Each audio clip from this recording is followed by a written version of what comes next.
Qui peut oser s'opposer à la manifestation puissante de notre Dieu?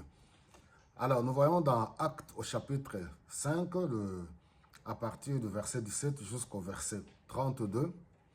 Bien-aimés dans le Seigneur, que la paix de notre Dieu soit dans vos maisons.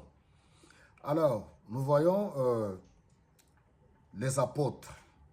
Il s'agit de Pierre et Jean, ainsi que tous les autres apôtres, remplis du Saint-Esprit de Dieu, et Dieu est en train de les utiliser puissamment. On a vu la fois passée, ils s'opéraient des miracles, des prodiges, des guérisons par le canal des envoyés de Dieu, ceux qui sont réellement mandatés par le Seigneur, comme nous le sommes aujourd'hui. Nous sommes dans cette nouvelle ère, sous la puissance du Saint-Esprit, mandatés pour aller annoncer la bonne nouvelle. Alors, on voit ici les chefs religieux, eux qui se disent soi-disant les envoyés ou les représentants de Dieu, les grands prêtres, les grands souverains sacrificateurs, remplis de la jalousie.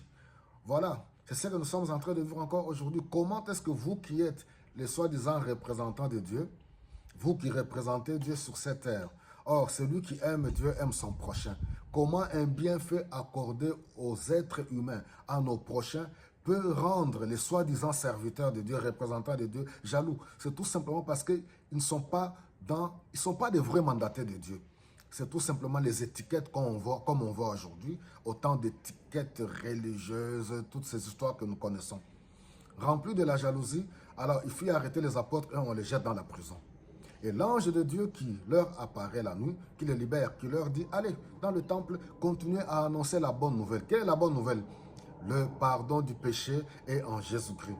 La vie éternelle. Tous ceux qui acceptent Jésus-Christ dans leur vie, comme leur Seigneur et Sauveur, reçoivent le pardon du péché.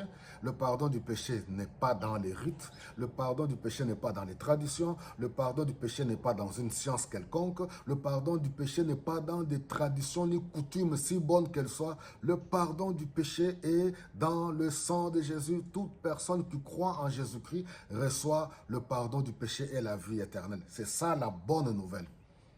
Le matin, quand ils envoient des personnes pour aller chercher les apôtres, on trouve la prison bien fermée, les gardes aussi à leur place, mais aucun prisonnier.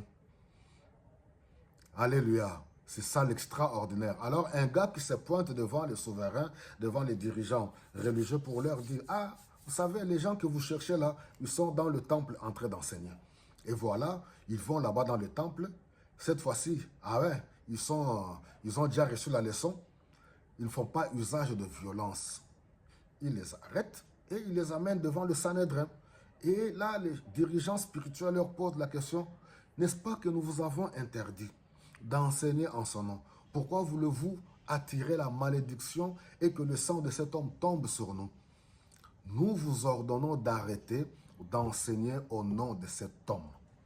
Qui peut arrêter Dieu? Qui peut arrêter la puissance du Saint-Esprit à l'œuvre? Qui peut oser? C'est pour cela que quand je vois beaucoup de rigolos aujourd'hui vouloir se moquer du nom de Jésus ou vouloir interdire ou intimider les gens, oui, le nom de Jésus ou bien Jésus là, je vous dis, vous êtes des petits rigolos parce que ça n'a pas commencé avec vous.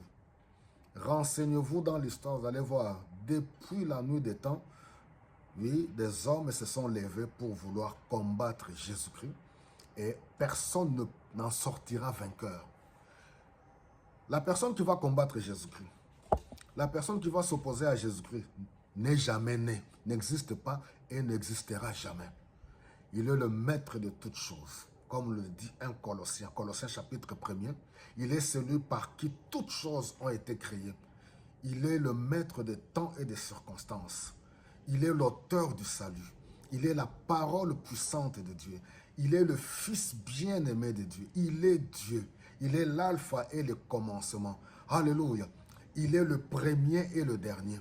Alors, Pierre ainsi que tous les autres apôtres répondent aux dirigeants spirituels pour leur dire, aux dirigeants religieux, nous vous l'avons dit depuis très longtemps, ce n'est pas à vous que nous allons obéir. Nous avons résolu d'obéir à Dieu. Voilà, bien-aimés, demeurons fermes quant à notre mission, quant à notre confession de foi, nous annonçons la bonne nouvelle de Jésus-Christ. Nous ne prêchons pas les rites, nous ne prêchons pas les coutumes, nous ne prêchons pas les religions, ni une religion quelconque.